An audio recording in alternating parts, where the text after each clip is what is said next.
One of the world's premier conferences on geoeconomics and geopolitics.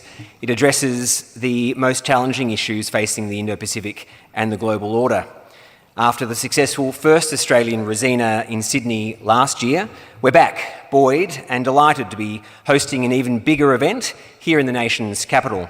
Thanks, of course, to the enthusiastic support of the indefatigable Samir Saran and his ORF team. Once again, we are honoured to be joined by Dr. Jaishankar, who will help us open this year's dialogue. I also thank India's Ministry of External Affairs and Australia's Department of Foreign Affairs and Trade for their support. And my thanks and acknowledgement to Google Australia for its support. I recognise that Google was, of course, with us last year for the inaugural Raisina in Australia. And we're delighted that this year's dialogue builds on the first with an expanded agenda that reflects the growing nature of the Australia-India relationship.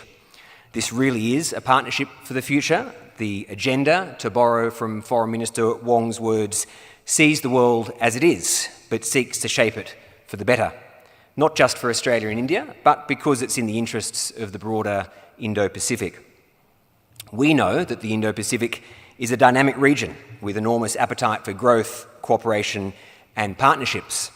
And part of that regional dynamism is a diversity that brings together developed and developing economies, advanced industrial and technology-based economies, and non-industrial economies. This means there's no one-size-fits-all approach to the challenges and opportunities we face, from climate and cyber threats to capacity building and connectivity. Raisina Down Under looks beyond the Australia-India partnership to provide a pragmatic dialogue convened to discuss the practical issues confronting the entire region. We'll explore climate action, infrastructure development and critical minerals and technologies, doing so in each case with a persistent focus on collective security and prosperity. We'll hear from senior ministers, including, of course, External Affairs Minister Jaishankar shortly, and Australia's Climate Change and Energy Minister Chris Bowen tonight, along with Japan's Vice Minister for Foreign Affairs Masahiro Kimura. Tomorrow we'll hear from a range of foreign ministers, Australia's Foreign Minister Penny Wong and New Zealand's Deputy Prime Minister and Foreign Minister Winston Peters. We'll also hear from our Resources Minister Madeleine King on critical minerals and from Senator Simon Birmingham, the Shadow Foreign Minister. And that's just the politicians. We'll also have senior industry figures, intelligence officials, including the ONI head Andrew Shearer, and of course civil society thinkers. So it really is a packed dialogue. And with the US presidential election happening in the middle and all around the dialogue, we also have the opportunity to reflect on the next steps for the partnerships that define the Indo-Pacific. Let me say once more how pleased I am to be here with you all, and of course with my friend and friend of Australia, Samir Saran, and I very much look forward to a thought-provoking dialogue, and I'm sure you'd all be looking forward to hearing from Samir quickly before we formally open the dialogue. Thanks very much.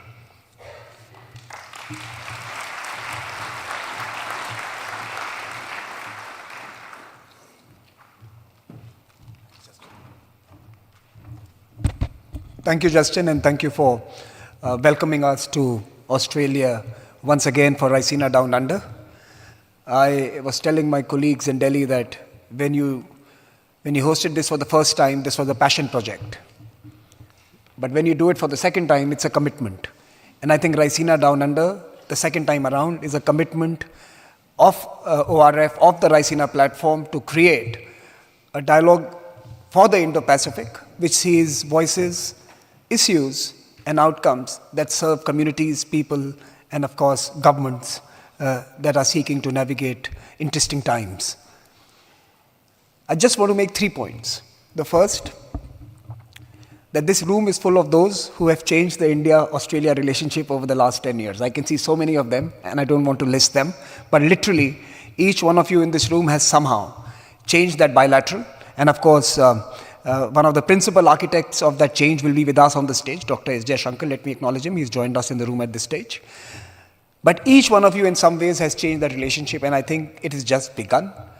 The next decade offers us bountiful opportunities, and we will have to put our collective minds together to find ways of catalyzing and in fact, in many ways, capitalizing on what we have achieved over the past decade. So that's the first thought, that all of you who have worked so hard to make this relationship happen have another decade of hard work ahead of you. And I think that's the first point. Raisina platform seeks to bring all of you together in some ways to contribute to that. The second, times have changed. When we started changing our relationship, the world was very different. At this stage, it's a new world out there. Of course, we are all looking forward to the election results tomorrow. But irrespective of who is elected in Washington, D.C., the message coming out of most capitals today is quite clear, that it's a do-it-yourself world. We will have to build smart coalitions, smart plurilateral groups, smart collectives, fit for purpose, agile, nimble, responsive, and purpose-driven. Communities of purpose will have to, in many ways, fill the void that effective multilateralism has left behind in its demise in some ways. So that's the second question, that we need to build communities of purpose and we need to bring voices from across the region. This is not about India, it's not about Australia, it's about communities that depend on stability, prosperity, and predictability in that region, that must participate in setting the agenda and the conversations that follow. And we, in the second edition, have done precisely that. From Tonga to Honolulu, from Fiji to Bhutan, we have voices of those who have stake in the future of this region, sitting and telling us how they believe the world must look like in years from now. And I think that's the second message. Let's build communities. Let's look beyond our nose. The third, let's be happy. You're all looking sad here. This is a celebration. I think this is not a somber occasion. This is an occasion to celebrate two very proud democracies beating some very other proud nations and discussing real issues through real conversations. So I want all of you to be provocative in your interventions, question them when they speak on the stage, no free lunches. Please be tough on the speakers, other than the last panel where I'm speaking. But please do participate. And we want it to be a dialogue and not necessarily a unidirectional conversation. So I look forward to hearing from each one of you over the next 16 hours or 18 hours that we are together. And thank you so much for joining us. Now, without further ado, let me introduce the headline session that opens up Raisina Down Under 2.0 in conversation with Dr. S. Jaishankar. Dr. Jaishankar requires no introduction, but for those who are new and those who are watching us online, not only is he one of the most eminent and foremost foreign ministers in the world today, he's also a career diplomat who has served extensively in his ministry as a practitioner and has held various positions and posts. Dr. Jaishankar obviously also is something else, and I'm going to give you a private tidbit. And I look forward to having that conversation with him tomorrow. He's also a cricket fan. He loves the cricket game, and the New Zealanders have given us a thrashing. And he's going to be on stage tomorrow. I think that's a good conversation to have, sir. But he's a cricket fan as well. But most importantly, I think he has in some ways taken foreign policy to the masses and to the streets in India. In India today, you have young people from all sections of society and different regions participate in foreign policy. Indian foreign policy is more plural and more engaging than ever before. So he's going to speak to us today, and to have that conversation with him, let me introduce my colleague, Justin Bassi, the head of ASPI, who's been the driving force behind this dialogue, someone who served in government and now serves all of us outside of government. So Justin, let me hand it to you. Thank you.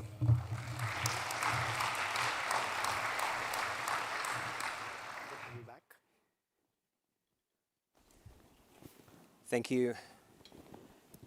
Thank you, Samir, for that.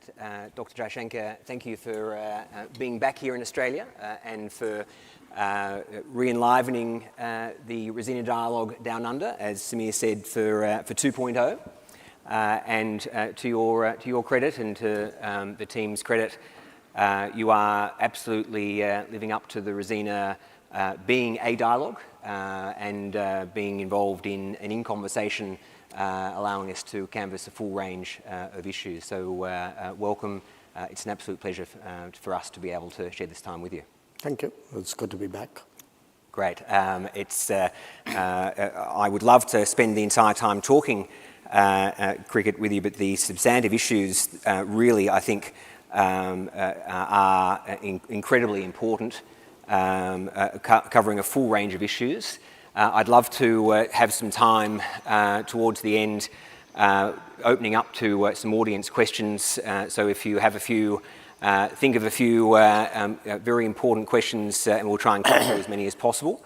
But starting, Dr. Jaishankar, with the Australia-India bilateral relationship, both initially as Foreign Secretary and now, of course, as Foreign Minister, you have helped drive a remarkable strengthening of the bilateral relationship with greater collaboration across a wider range of issues than we have ever had before. So what is it about Australia that means India has been keen to deepen that cooperation across multiple issues from the diplomatic to the defence areas? First of all, Justin, thank you for not starting with cricket. It would have been a little painful, but so let's talk about something a little more positive as the first question, which is Australia. Till the cricket happens, then we'll have a different conversation. Look, some time ago, I started actually reflecting on why the Quad has worked the way it has. And my thesis, which is part of a book, was, yes, there's the obvious explanations, changing geopolitics, global goods deficit, etc. But an important part of the explanation is actually that India's different bilateral relationships with Quad members have grown very substantially in this period. Now, the other three Quad members have a different history and a different, closer relationship. And the change, in a way, I would say from 2007, when Quad was first attempted, to 2017, when the Quad was more successfully done the second time, is actually the change in the bilaterals. And I would say probably the bilateral which has changed the most is Australia.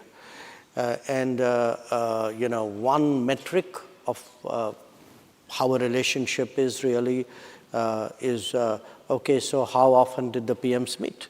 And I think we had, about a 30-year spell where our PMs never actually formally sat down. Compare that to today when we have agreed on the practice of an annual summit. I look, at my own predecessors. I mean, this is my 5th visit to Australia in the last 3 years. I suspect if I looked at the last 5 visits of foreign ministers, probably take many, probably double-digit years. And if you go beyond that, you look at the quality of our defense cooperation today, the fact that we've been able to do the first phase of a free trade agreement, the fact that Australian universities were the first universities to come and say, okay, we are prepared to explore a new Indian policy regarding foreign educational presence.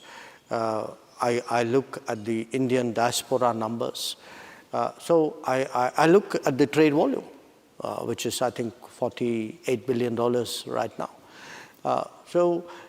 It was a relationship whose potential to me was waiting to be realized. It needed an effort on, somebody had to bell the cats. And it so happened in 2014 that there was a juxtaposition of circumstances that happened. And I must say this to the credit of everybody thereafter. People have built on it layer by layer. When I see, every conversation I have, we actually come up with something new to do. Even on this visit, and I'm not yet done with my conversations in this town.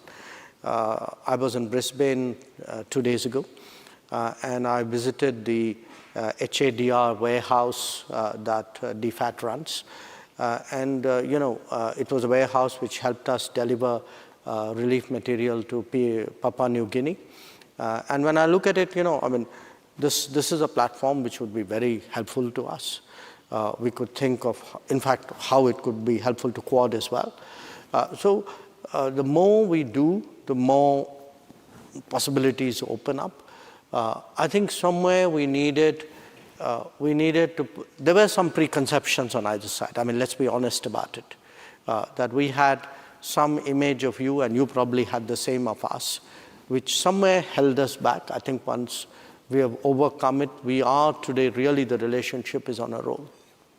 On a roll it is. I think the bilateral relationship, which has gone from strength to strength, then goes into the minilaterals. You mentioned the Quad. So let me ask you something that you have canvassed before. You've been asked about previously that India's simultaneous active engagement of groups like the Quad, along with groupings like BRICS, which are seemingly contradictory groupings.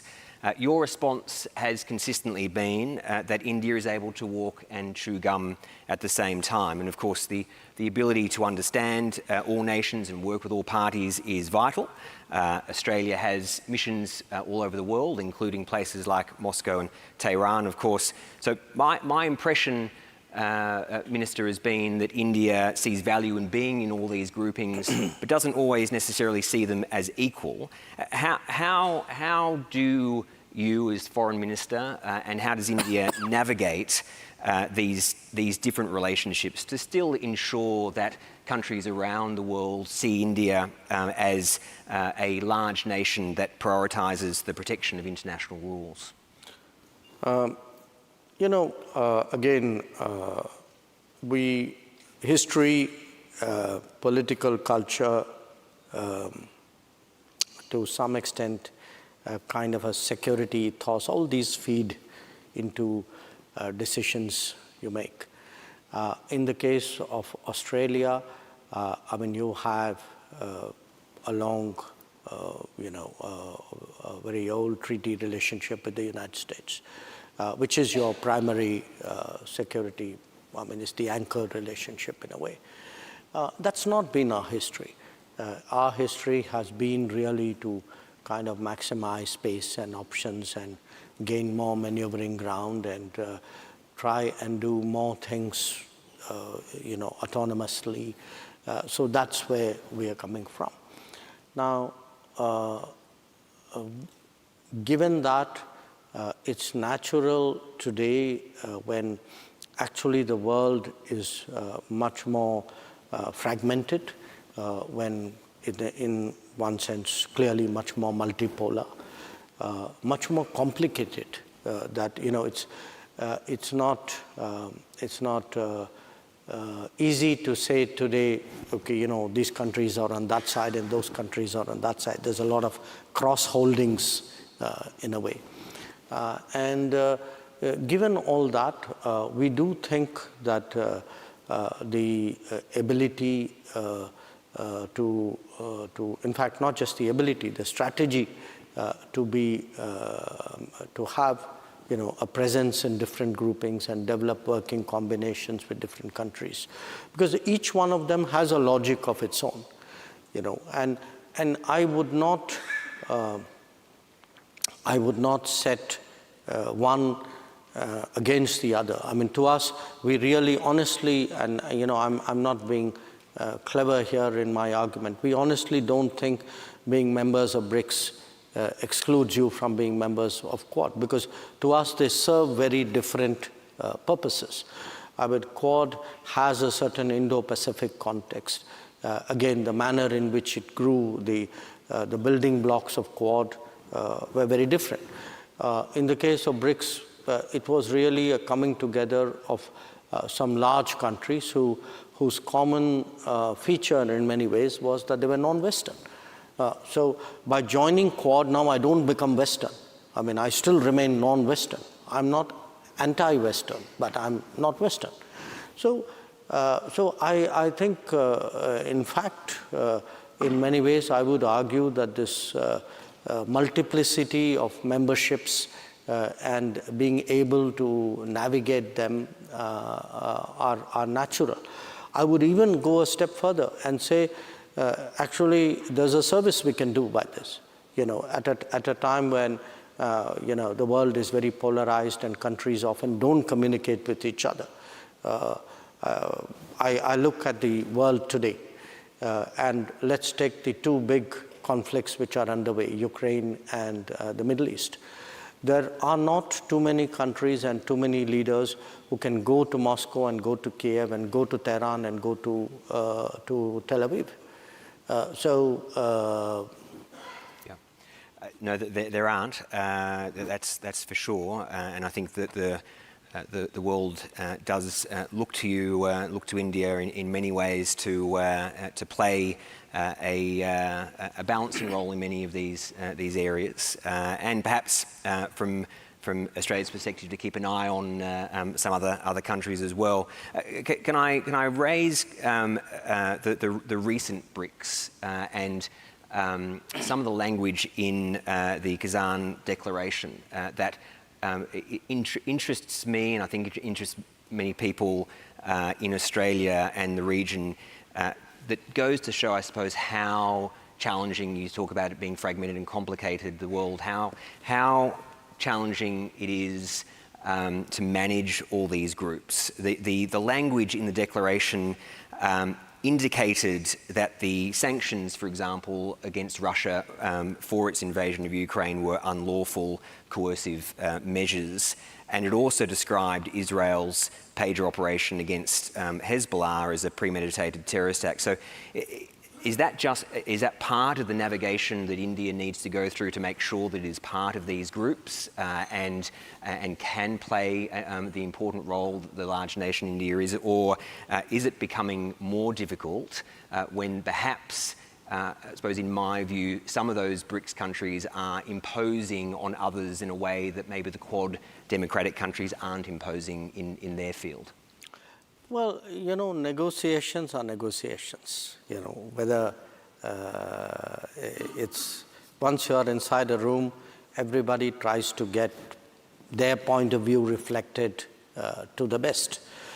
So it's not like one particular group has very heated negotiations and the other ones giving all members a free pass. It doesn't happen that way.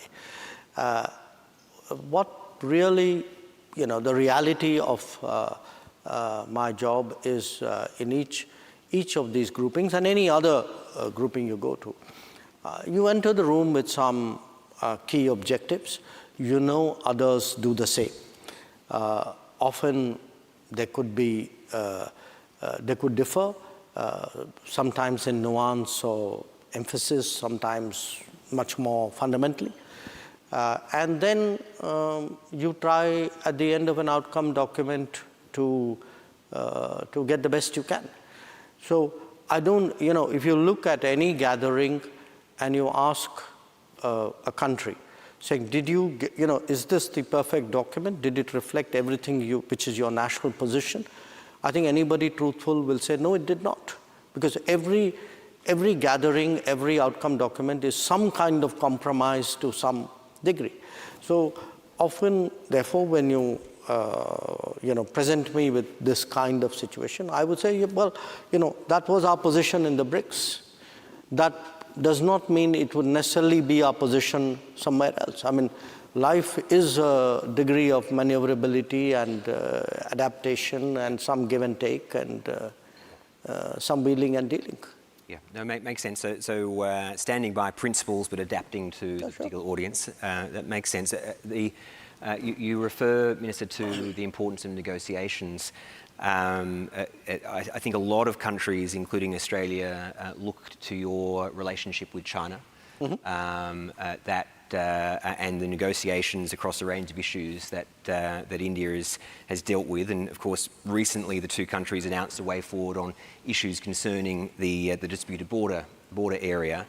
That does seem to validate the idea of negotiation and give and take, and that diplomacy remains vital in resolving these disputes. We, of course, have been there before when it comes to China and making agreements and then breaking agreements.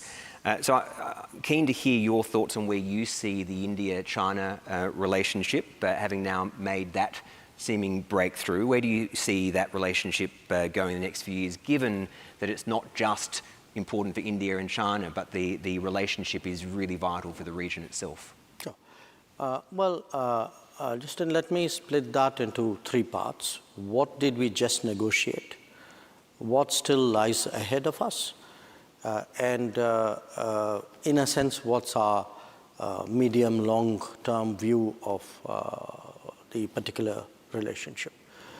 What we negotiated just now on October 21st was the last set of what we call disengagement agreements, which essentially means that after the summer of 2020, Chinese and Indian troops have been deployed, have been forward deployed, you can say, along the line of actual control in distances which were extremely concerning. And the priority has been to find ways of separating the troops, which is why the word disengagement, having them go back to their normal operating basis as far as possible, and also resuming patrol in the way in which it used to be done in 2020. Now, this lot of the last set of the last agreement, you can say, primarily related to two areas which had to do with patrolling, where there were obstructions to the patrolling, and those obstructions were resolved. And the expectation is that patrolling there would resume. In fact, it is happening as we speak. It will take a little while because so we did the initial verification patrolling, then the actual patrolling takes place after that. Now, that's the part which we have got done. So you can say, in a way, the disengagement chapter is done. Its implementation will happen in the coming days to everybody's satisfaction. And the part which now awaits us, the immediate part which awaits us, is what we call the de-escalation, which is the build-up of forces along the line of actual control, because both of us, in our case, it was a counter-deployment. In their case, was the initial deployment. We have many more forces with much greater weaponry than existed along the line or proximate to the line before 2020. So we have negotiations ahead of us. During this period, our relationship was also very profoundly affected, because it has always been an assumption on our side that peace and tranquility in the border areas is a prerequisite for the development of our ties. And since peace and tranquility was disturbed, including one major incident of bloodshed, our relationship with China has cut back in different ways. So we also have to look at it. Now, everything is not going to happen at once. I mean, there will obviously be discussions of various kinds. But at the meeting, with the formal bilateral meeting between Prime Minister Modi and President Xi, which was actually happening after 5 years, what was agreed was that the foreign minister and the national security advisor, we would meet our counterpart, and so would the relevant officials, and find ways by which we will have to discuss, how do we normalize the relationship, and what would be the extent and the pace and the manner in which we would do that. The third part is, okay, but how do we actually see that relationship?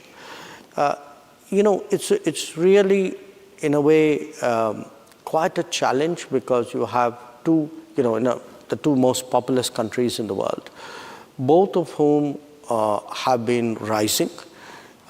They are rising in a broadly parallel time frame, physically next to each other, in a manner in which I would argue there are very few historical examples. And how do you establish an equilibrium between yourselves in the border areas, which happens to be disputed as well as establish a working relationship on other issues, regional issues, multilateral issues, How do your new expressions of influence and activities impact on the relationship? Where do they, in a way, come into contact with each other? I think these are really a very complex set of issues and do require a lot of thinking and management. I think a lot of the regional countries can learn from what you're doing, and you mentioned equilibrium. It's definitely a word that Australia's foreign minister uses a lot as well. I'm keen to give the audience out here a chance to ask you a couple of questions as well. I think we've got some roving mics. If you see the roving mics and want to gesture towards them, please do so.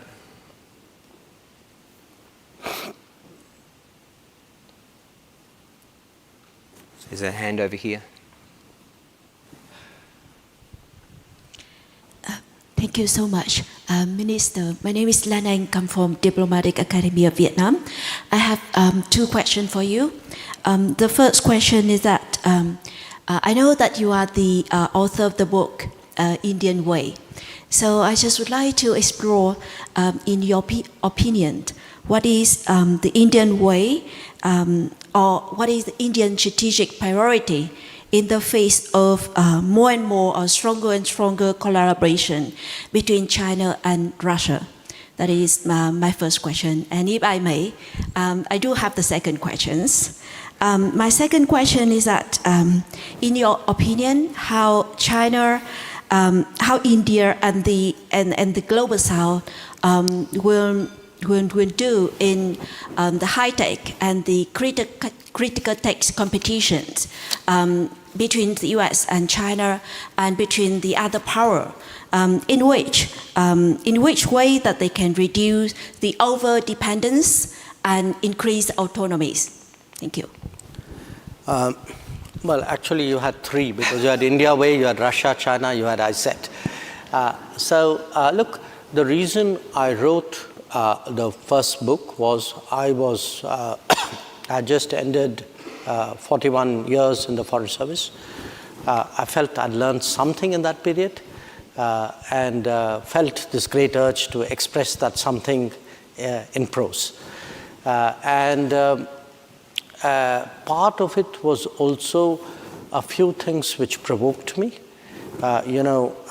There's this big debate, exactly, is there an Indian strategic school of thinking? Our own internal debate in India saying how much are we learning from our own history, our tradition, our experiences. So the idea was to draw on our analogies, on our history, on our epics, and create a kind of a framework which would then be popularized into others sort of thinking along similar lines. So that frankly was the endeavor. The Russia-China issue, look, if one looks at the continental landmass, please do not take it in any other way than I mean it. There are three big countries, north to south, Russia, China, India. There are other countries, some of them big as well, but these are the three largest countries. Now, it's been almost, I would say, a kind of a strategy 101 for us, that if there are three big players who are proximate to each other, it's in our interest to make sure that, remembering the basic geometry we learnt in elementary school, the two sides of a triangle will be bigger than the third. Never allow two sides to come to a point where the third is utterly disadvantaged. So this is not something which has happened now. It's been really for us almost like one of the first principles of our foreign policy or our national strategy in a way. And it remains a concern. And I would even argue, going beyond that, at a time when Russia's options, Russia's relationship with the West is very badly damaged, and Russia is turning more and more towards Asia.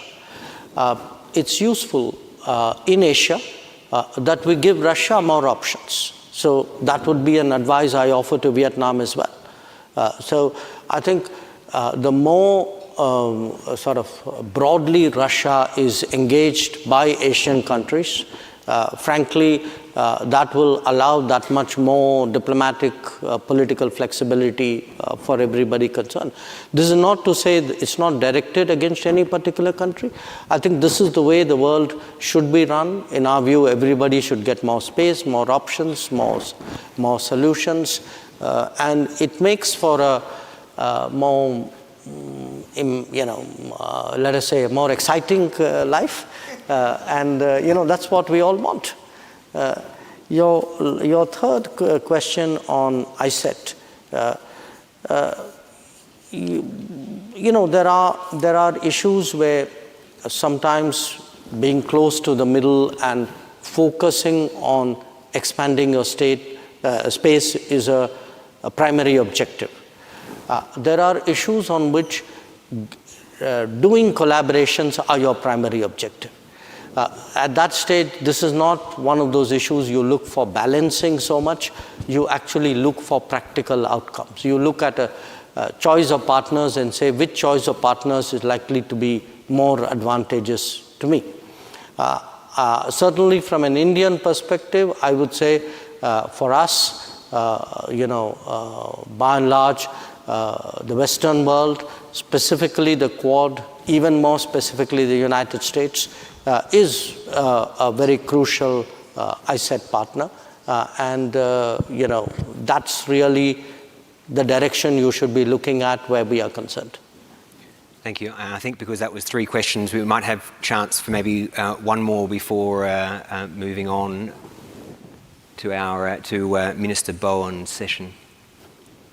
With the Indian community being the quickest growing community in Australia, with such a large diaspora, as Foreign Minister, what would you suggest that the Australian community can do to encourage the diaspora here, but also the relationship with India? Discuss more cricket. No, look, seriously, if I look at the big diaspora societies, and again, there are different kinds here. Some are more temporary, some are very narrowly work focused, some are with families, some are without families. But the kind of diaspora I see growing in Australia, I honestly think that it holds the key to the future of our ties. It's not the only key, but it's a very important key, because the model, in a way, the unconscious model which is shaping my thoughts is really the manner in which our relationship with the US transformed. I don't think it's a coincidence that the change in India-US relations can be almost completely correlated with the growth of the diaspora in the United States. So there's an obvious lesson there. What can the Australian society do in a way? Well, it can obviously, I think, make the best use of the diaspora, make them more comfortable, encourage them to maintain their identity and to serve as a living bridge. And I would say, if the, look, where India is concerned, the diaspora is usually very comfortable with the home country. And some of it is in the nature of the diaspora. People leave for non-political reasons. They tend to be family-centric. They tend to maintain family bonds back home. So there's a lot of travel and contacts, in a way, between the diaspora and the country of origin. So I would say the more the diaspora is made comfortable, the more they are seen as equal partners in Australia, the more they are likely to serve actually as almost as the ballast of the growing relationship. Thank you. And you have been very kind with your time. I haven't left enough time for questions, but the good news is you are back with us tomorrow with a session with your counterparts, Ministers Wong and Peters. So there will be more opportunities. But I can't let you go without saying that obviously the dialogue is happening in the middle of the US election, or the US election is happening in the middle of dialogue. Who do you think is going to win? The future President of the United States. Good. And you'll work with whoever that may be. Right. Great. Well, Minister Jaishankar, thank you for opening the Raisina dialogue in dialogue. We're willing to canvass a whole range of issues, and I hope the rest of your trip is a successful one. Thanks very much. Thank you, Justin. Thank you.